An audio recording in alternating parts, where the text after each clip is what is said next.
Class 9th।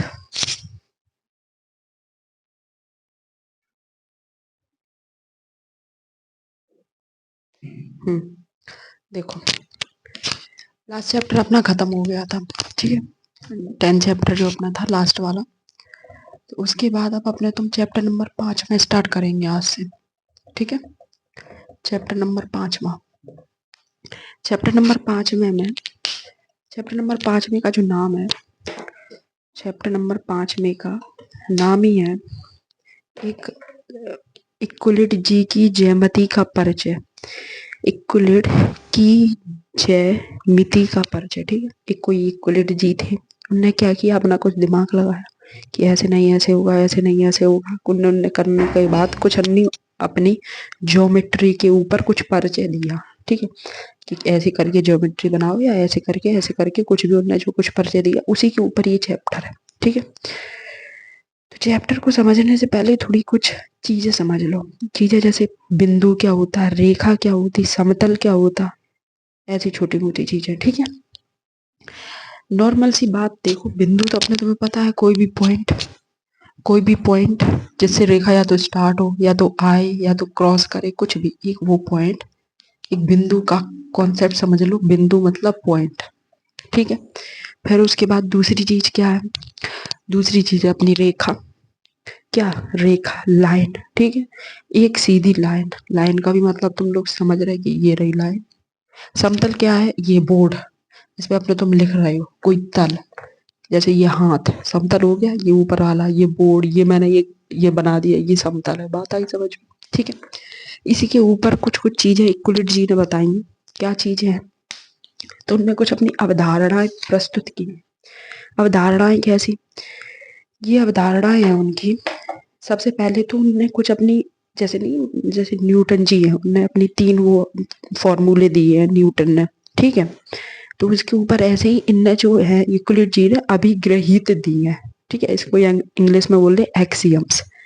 जैसे अपने तुमने साइंस में पढ़ा होगा ना न्यूटन जी के कुछ लॉस, ऐसे ही इनके भी कुछ लॉज ही मान लो, ठीक है। तो लॉज क्या है, उसमें सबसे पहला लॉ बोल रहा है, पेज नंबर मेरे में तो 56 है, तो अपने लोग में देख लेना जो कोई है, ठीक है। पहला लॉ बोल रहा है, वे वस्तुएं जो एक ही वस्तु के बराबर होती हैं वे एक दूसरे के बराबर होती हैं। जैसे मान लो, वे वस्तुएं जो एक ही वस्तु के बराबर होती हैं वे एक दूसरे के बराबर होती हैं, ठीक है। तुम्हारे पास 5 किलो चीनी है, मान लो, ठीक है। ये 5 किलो चीनी है, ठीक है। ये तुम्हारे पास इसमें कुछ है, नमक का पैकेट है ये 5 किलो का, ठीक। उसके बाद क्या हो गया, और कुछ मान लो 5-5 किलो की 2 चीजें, कुछ भी, ठीक है। ये तुम्हारे पास चीजें हैं जिनको अपने तुम वस्तुएं बोल देंगे। क्या बोल देंगे, वस्तुएं, ठीक है। अब मेरे पास एक 20 किलो का बाट है। क्या है, 20 किलो का बाट, एक 20 किलो का बाट, ठीक है। अगर ऐसे समझ में ना आ रहा हो तो इनका पहले इक्वलेट डायरेक्ट ये बोलता है, पहला जो इक्वलेट है या फिर एक्सियम बोल लो, वो ये बोलता कि वे वस्तुएं जो एक ही वस्तु के बराबर होती हैं, ठीक है। कोई भी वस्तुएं हैं जो एक ही चीज के बराबर हैं, मान लो कि तुम सब भाई बहन हो, ठीक है। तो मतलब मान लो कि एक 3-4 भाई बहन हो और तुम्हारे पापा है, तो तुम सब भाई बहन अपने पापा के बराबर हो गए, अगर जैसे काम करो या कुछ भी। तो उनके कहने का मतलब है, इसके मैथ के अनुसार, कि तुम सब भाई बहन अगर अपने पापा के बराबर हो तो तुम सब भाई बहन पापा के बराबर होगी। कहने का मतलब समझ रहे हो, कि बे वस्तुएं जो एक ही वस्तु के बराबर होती है वे एक दूसरे के भी बराबर होती हैं, ठीक है। जैसे मैंने अभी एग्जाम्पल बनाया था, चीनी है मेरे पास, ठीक है, नमक है यहाँ पे, और कुछ अगर ये 20 किलो के बाट के बराबर है, ठीक है। तो ये अगर 5 किलो 5 किलो 5 किलो 5 किलो, तो ये इसके भी बराबर होगी, ये इसके भी बराबर होगी, ये इसके भी बराबर, ये इसके। कॉन्सेप्ट समझ रहे हैं ना। तो ये इनका ये पहला इक्वलेट है, एक्सियम बोले तो। दूसरा, समान राशियों में समान राशियां जोड़ने पर प्राप्त राशियां भी आपस में बराबर होती हैं, ठीक। मैंने क्या किया कि 5 किलो में 5 किलो जोड़ दिया, क्या 5 किलो में है, 5 किलो जोड़ दिया तो वो आपस में चीजें बराबर होंगी ना। तो ऐसे ही इनके कुछ जो है 3-4 इन लोगों को पढ़ना, कुछ ऐसी बहुत बड़ी बातें नहीं है, नॉर्मल सी है, समझा ऐसे कुछ ज्यादा वैसी नहीं है, ठीक है। ये पढ़ लेना। उनके बाद इनकी जो अवधारणा है वो पढ़ लेना, ठीक है। कायदे से पढ़ना, एक एक अक्षर एक एक समझ समझ के। जब तुम समझ समझ के पढ़ लोगे तो भाई साहब तुम्हें एक चीज मिलेगी। अब तुम प्रश्नावली 5.1 पे आओ, 5.1 या 5.1 जो भी, ठीक है। उसमें कुछ सत्य और असत्य के कथन है। 5.1 में सत्य और असत्य के कथन है वो। उसके बाद जो उसका ही दूसरा क्वेश्चन है, समांतर रेखा है, लंब रेखा है, रेखाखंड, वृत्त की त्रिज्या और वर्ग। ये दोनों क्वेश्चन आप लोगों को अपने आप से करने होंगे। बात आई समझ में? जब वो सब आप धारणाएं और इसके बारे में पढ़ लोगे तो क्वेश्चन नंबर 5.1 का क्वेश्चन नंबर पहला और 5.1 का 5.1 का क्वेश्चन नंबर दूसरा, ये दोनों आपसे अपने आप से ही करने पड़ेंगे, ठीक है। इतना काम हो जाएगा, कायदे से कर लेंगे अपन लोग, ठीक है। अब अगली चीज, नीचे दी हुई 2 अवधारणाओं पर विचार कीजिए। नीचे जो 2 अवधारणाएं हैं ये भी आपके विचार करना है, कुछ उनके कमेंट नहीं करना, ठीक। ये क्वेश्चन हटाओ, छोटा मोटा क्वेश्चन कुछ नहीं करना है, इस पर क्रॉस कटिंग लगा देना। क्वेश्चन नंबर कौन सा है ये? थर्ड वाला। अब तुम आप धारणाएं पढ़ लेंगे तो विचार करने की क्या ही बात है, ठीक है।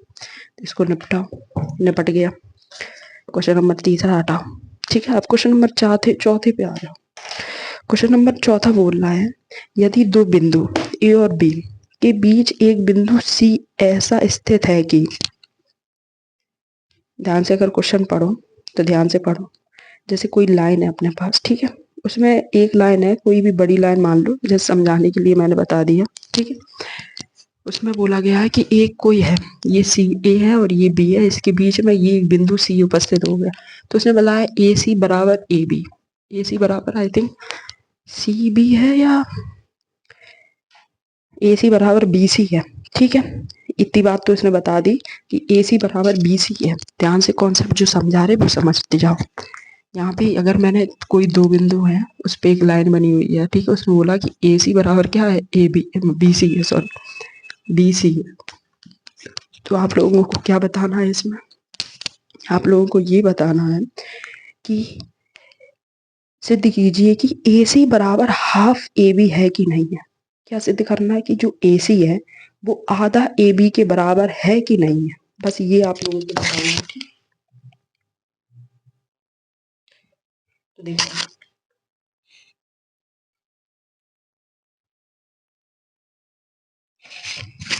देखो ध्यान से, अब मेरी बात समझ रहे, नीले पेन से लिख रहे हैं।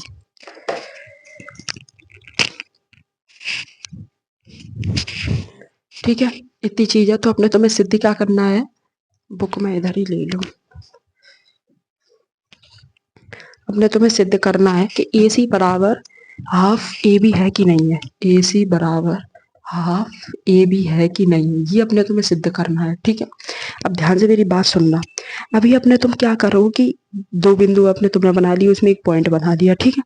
तो देखो एक चीज देखो, ए सी तो अगर जैसे मैं ऐसा लिखूं, ए सी प्लस ए सी बराबर ए सी प्लस ए सी बराबर बी सी प्लस ए सी, बी सी प्लस ए सी। मैम ये आपने कैसे लिख दिया? मैम ने ये इस ऐसे लिख दिया है कि एक इक्वलेट है अपने पास। क्या इक्वलेट है? वो जो अभिग्रत है। यदि बराबरों को बराबर में जोड़ा जाता है तो पूर्ण भी बराबर होता है। कौन सी? अब जब आप लोग पढ़ोगे, ये इधर लिख लो, ए सी बराबर बी सी, क्या है उनकी अभिग्रति? अभिग्रत है, जब पढ़ोगे तब समझ में आएगा। बराबर को बराबर में जोड़ा जाए तो पूर्ण भी बराबर होता है।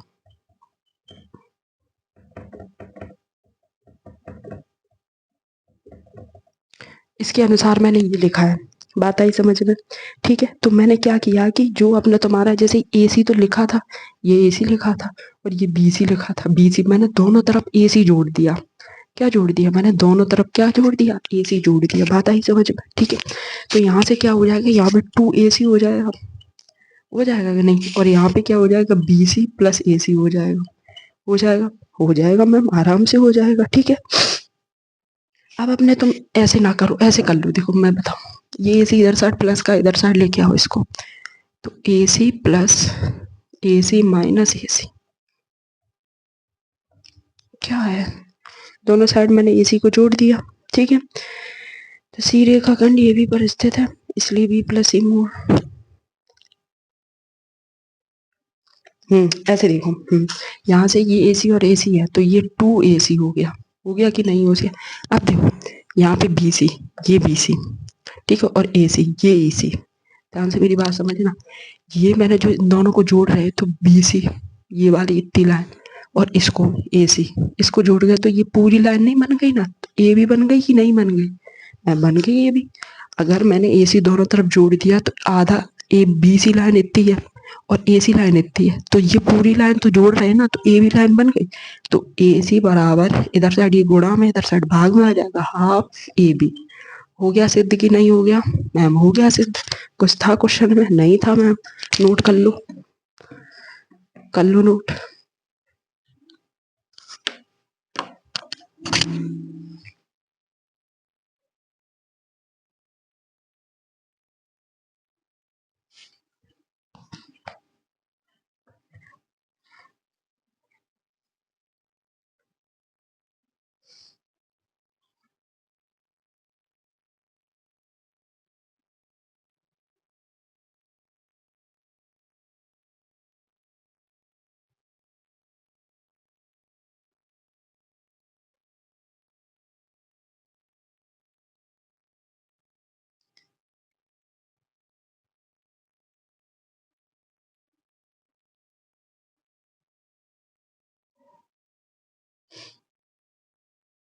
अब देखो अगला वाला क्वेश्चन, ठीक है।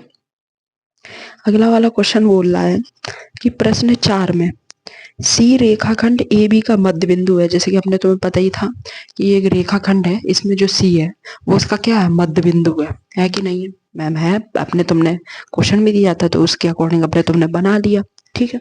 अब ये वाला क्वेश्चन क्या बोल रहा है, क्वेश्चन नंबर ये 5वां, कि प्रश्न 4 में सी रेखाखंड, प्रश्न 4 में सी रेखाखंड, एक सेकेंड रुको जरा, पता नहीं क्या है। प्रश्न 4 में सी रेखाखंड ए बी का एक मध्य बिंदु कहलाता है, ठीक है। इतनी बात तो अपने तुम्हें पता है, कहलाता है। सिद्ध कीजिए कि एक रेखाखंड का एक और केवल एक ही मध्य बिंदु होता है, ठीक है।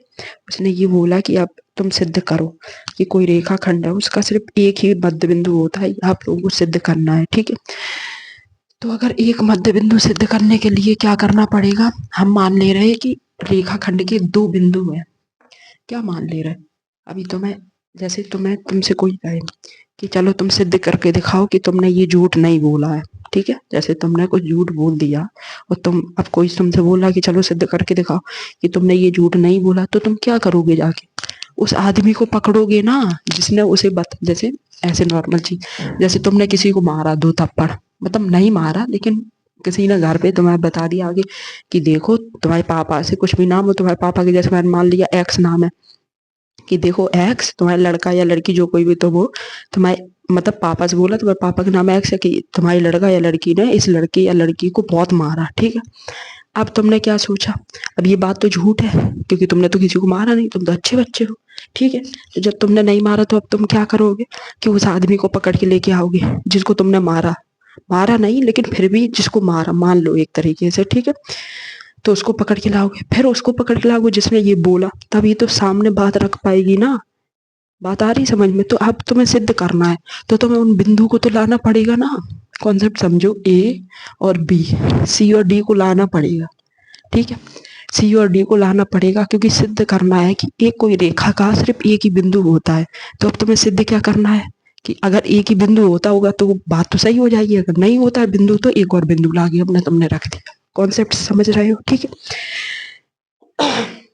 अब जब तुम कॉन्सेप्ट समझ गए तो अब क्या करो, अब उसी के अनुसार सॉल्व करो। कैसे? ए सी बराबर सी बी लिख लो। क्या? ए सी बराबर सी बी, ठीक है। किसके? कि अगर सी एक मध्य बिंदु है तो सी एक मध्य बिंदु है, ठीक है। इसको क्वेश्चन नंबर में हम कहने का मतलब क्या है कि तुम ये हो, जिसको तुमने मारा वो ये है, ठीक है, पापा ये रहे, और सी बिंदु कौन है, जिसने पापा से बोला आगे, ठीक है। अब तुम क्या करोगे, तुम इसको भी पकड़ के लेके आओगे पापा के पास, मान लो पापा डी है, सी को भी पकड़ के लेके आओगे पापा के पास, फिर तुम अपनी बात को साबित करोगे कि पापा मैंने नहीं किया। तो उसी का अकॉर्डिंग क्या है, मैंने सी को भी रख दिया, डी को भी रख दिया, ठीक है। तो सी ए बी का मध्य बिंदु हो गया, सी एक मध्य बिंदु है, ठीक है। अब दूसरी बात क्या हो गई, ए डी बराबर डी बी, क्या, ए डी बराबर डी बी। इसमें क्या मध्य बिंदु माना गया, इसमें डी को मध्य बिंदु मान दिया गया, ठीक है। डी एक मध्य बिंदु है, इसको एक क्वेश्चन नंबर दूसरा मान लो, ठीक है। इतनी बात में किसी को दिक्कत नहीं होगी। अब दोनों को जोड़ दो, समीकरण एक व दो से। तो समीकरण एक बार दो को अपने तुम सॉरी घटाएंगे, समीकरण एक बार दो को घटाने पर, जोड़ेंगे नहीं घटाएंगे, ठीक है। तो क्या हो जाएगा, ए सी माइनस ए डी बराबर c b minus d b. A c में से ए डी गया, ये लिख दिया, सी बी में से बी डी गया, ये लिख दिया, ठीक है। अब ध्यान से देखो कॉन्सेप्ट क्या आएगा। अगर अपने तुम ए डी में से, देखो ब्लू उससे बताऊं, ब्लू मार्कर से तब आएगा थोड़ा समझ।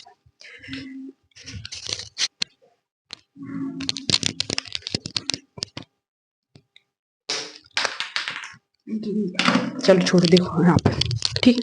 अब मैंने ए सी में से ए डी घटा दिया, ये ए सी है और ये ए डी है, बात सारी समझ में। जैसे मेरे पास एक पूरी लाइन है, ठीक है, यहाँ पे एक सी बिंदु है, यहाँ पे डी बिंदु है, यहाँ पे।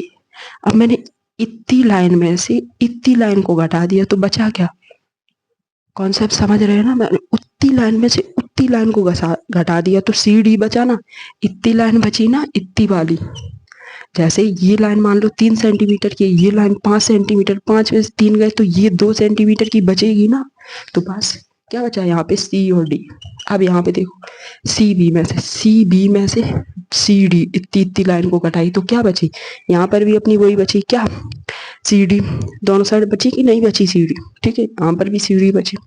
ऐसे देख लो, जैसे मैंने क्या, सी बी ये वाली लाइन है, ठीक है, इसमें से डी बी ये वाली लाइन घटा दी, तो सी डी ये वाली बची ना। ऐसे ही मैंने इस वाली लाइन में से इस वाली लाइन को, तो तब भी सी डी बची थी, बची कि नहीं बची, जी मैम बच गई।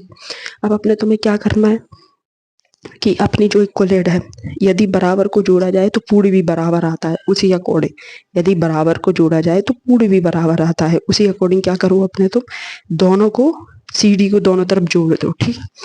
तो C D plus C D equal to C D plus C D, ठीक है। अब देखो यहाँ पे सी डी कितना हो गया, 2 CD हो गया, यहाँ पे सी डी कितना हो गया, 2 CD हो गया कि नहीं हो गया, बराबर।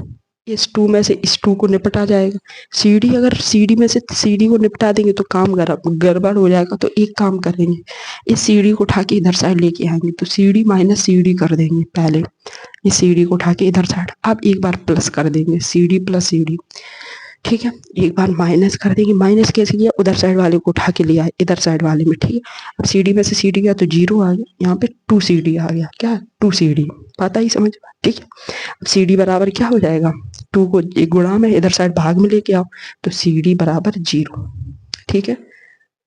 ऐसे हमने तुमने कॉन्सेप्ट समझा कि कोई भी एक रेखा का, प्रत्येक रेखाखंड का एक और केवल एक ही मध्य बिंदु होता है, क्या, प्रत्येक रेखा का केवल एक ही मध्य बिंदु होता है।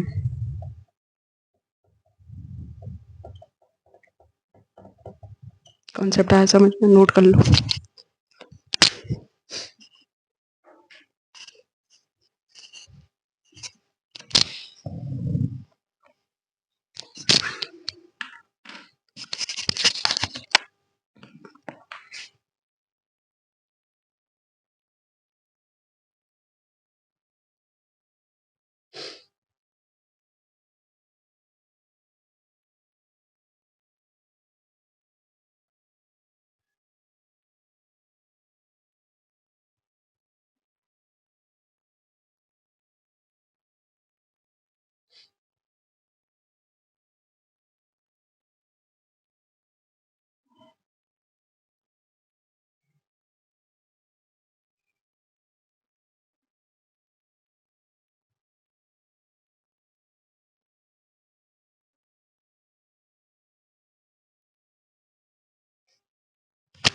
अब अगला क्वेश्चन देखो, ठीक है। अगला क्वेश्चन क्या बोल रहा है कि दी गई आकृति क्यू ओ एस 80 डिग्री है, ठीक है। क्या अगला है आर ओ पी 70 डिग्री है, क्यू ओ पी 35 डिग्री है। तो अपने तुम्हें आर ओ क्यू तथा आर ओ एस के मान निकालने हैं, ठीक है। तो सबसे पहले थोड़ा देखो ध्यान से, इरेज करते पहले।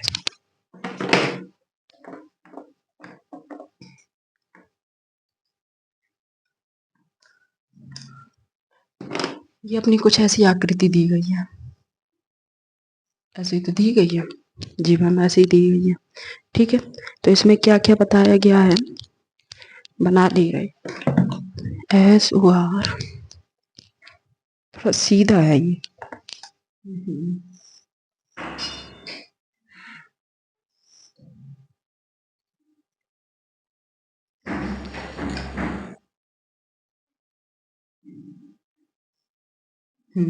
अब सही है, ठीक है। तो एस ओ आर कितना है, ये एस है, ये ओ है, ये आर है, ठीक है। और ये क्यू है और ये पी है, ठीक है। एस ओ आर दिया गया है अपना कितना 80 डिग्री, ये यहाँ से यहाँ तक दिया गया 80 डिग्री, ठीक है। और ये यहाँ से यहाँ तक ये वाला एंगल है 70 डिग्री और ये अकेला है 35 डिग्री का, ठीक है। लिख भी ले रहे हैं आपने तो एस ओ आर क्या क्या है Q O S, Q O S है, सॉरी क्यू ओ एस है 80 डिग्री, ठीक है। दूसरा क्या है R O P, angle R O P कितना है, R O P, R O P 70 degree, ठीक है। और ये कौन है क्यू ओ पी, और एक कौन है Q O P, Q O P है 35 डिग्री, ठीक है। ये तीन अपने एंगल दिए गए और तीनों एंगल के बारे में बता दिया कि ये इतना है, ये इतना है, ये इतना है, ठीक है। अब समझो ध्यान से मेरी बात। अब इसमें पूछा क्या गया है, इसमें ये पूछा गया है कि अपने तुमसे कि एंगल सबसे पहले आर ओ क्यू और R O S, angle R O Q और आर ओ एस, ये दोनों अपने तुम्हें निकालने हैं, बात आई समझ, आर ओ क्यू और आर ओ एस, ठीक है। अभी अपने तुम सबसे पहले एक काम करेंगे, क्या काम करेंगे कि इसमें एक चीज देखो, क्या कि जो पी ओ क्यू है, जो जो हम शब्द बोल रहे हैं उसको देखते जाना, ठीक है। P Q are, sorry P Q are है वो पी क्यू एस और आर क्यू एस के बराबर है, क्या मैम बोल दिया आपने, देखो समझो, जो एंगल पी क्यू आर है, क्या एंगल पी क्यू आर, ठीक है। पी क्यू आर जहां बोले वहीं पर नजर फैलाओ, पी क्यू आर किस किस के बराबर है, पी क्यू आर अपना बराबर है P Q S, angle P Q S plus angle एक है पी क्यू एस और आर क्यू एस के, किसके आर क्यू एस, इन दोनों के बराबर है। नीला कहाँ है, ऐसे देखो, जो ये पी क्यू आर है, पी क्यू आर, इसके अंदर दो एंगल है, कौन कौन से, एक पी, यहाँ पी क्यू, क्या कर दिया यहाँ पे ओ होगा, पी क्यू, एक second, P Q R, P Q R, कुछ गड़बड़ हो गया है क्या, मतलब Q O S, Q O S, एक सेकंड मुझे चेक करने देना, थोड़ा सा गड़बड़ हो गया ये। अब देखो, अब मेरी बात ध्यान से सुनना, उस जगह मैं थोड़ा गड़बड़ कर दिया, आर ओ पी, क्या आर ओ पी किस किस के बराबर है, R O Q, angle R O Q plus angle R O Q और क्यू ओ पी, किसके एंगल क्यू ओ पी, आपने क्या लिख दिया, एंगल जो आर ओ पी है, अब आर ओ पी क्या आर ओ पी दिख गया तुम्हें, ये वाला सिर्फ देखो जो हम बता रहे हैं वो देखो, ये वाला एंगल देखो, ठीक है, इसके अंदर दो एंगल बने हैं क्या, आर ओ क्यू, एक ये R O P, sorry Q O P, ये दो एंगल बने हैं। कहने का मतलब क्या है, जैसे मैंने ये बना दिया, ठीक है, इसके अंदर एक एंगल ये वाला बना है, कौन कौन सा, एक एंगल ये बना है और एक एंगल ये बना है, दो एंगल इसके अंदर बने हैं, ठीक है। तो आर ओ पी कितना दिया, 70 डिग्री दिया गया, ठीक है। उसके बाद अपने तुम्हें क्यू ओ पी कितना दिया, ये तो अपने तुम्हें पता नहीं है, तो आर ओ क्यू, ठीक है।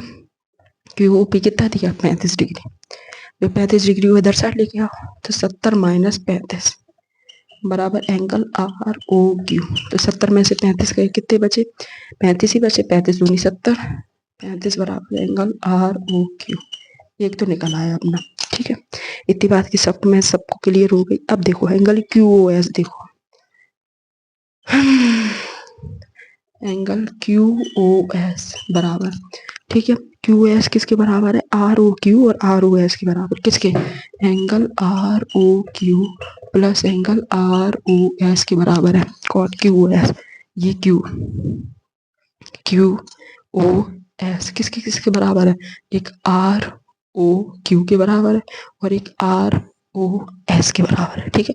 तो क्यू ओ एस कितना दिया अपने, 80 डिग्री बराबर आर ओ क्यू, अपने तुमने निकाला 35 डिग्री, ठीक है, plus angle R O S, तो 80 में से 35 गए बराबर एंगल आर ओ एस, तो 80 में से 35 गए, कितने बचे, ठीक है। इतनी बात में किसी को दिक्कत, 80 में से 35 गए बचे 5, ये और 7 में से 3 गए 45, आर ओ एस, दोनों एंगल निकल आए अपने, नोट कर लो।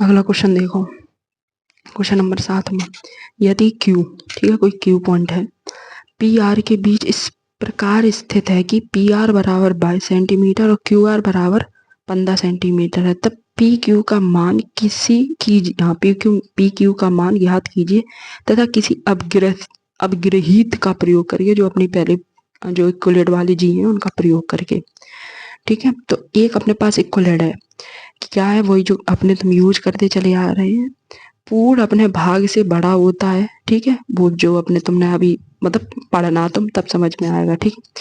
तो उसको अपने तुम योग अपग्रेड या अपग्रेड सेगमेंट भी बोलते हैं, उसका अपने तुम प्रयोग करेंगे, कैसे, ऐसे, ठीक है।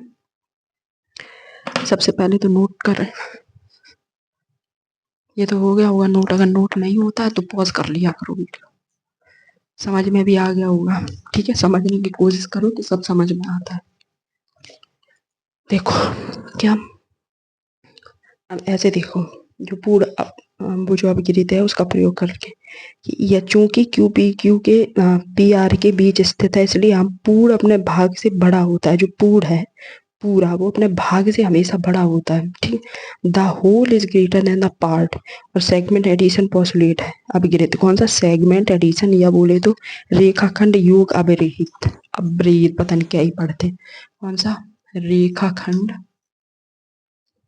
योग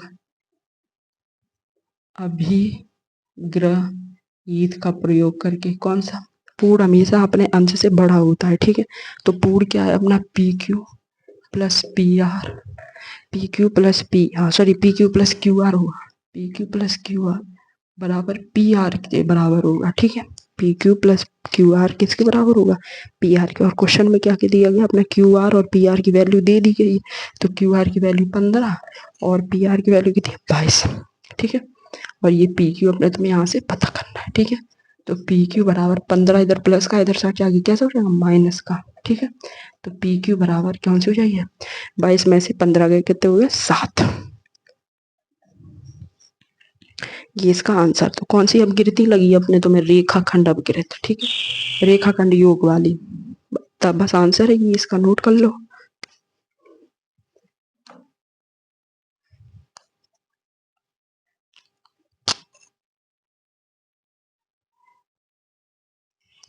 ठीक है, आज के लिए इतना ही। 2-4 इसके क्वेश्चन बचे हैं जो आपको होमवर्क दिया है, आप पढ़ के आना, कायदे समझ के आना। 8, 9, 10, 11 अगले उसमें करवाएंगे और अगला चैप्टर स्टार्ट करेंगे 6वां। ठीक है, आज के लिए इतना ही।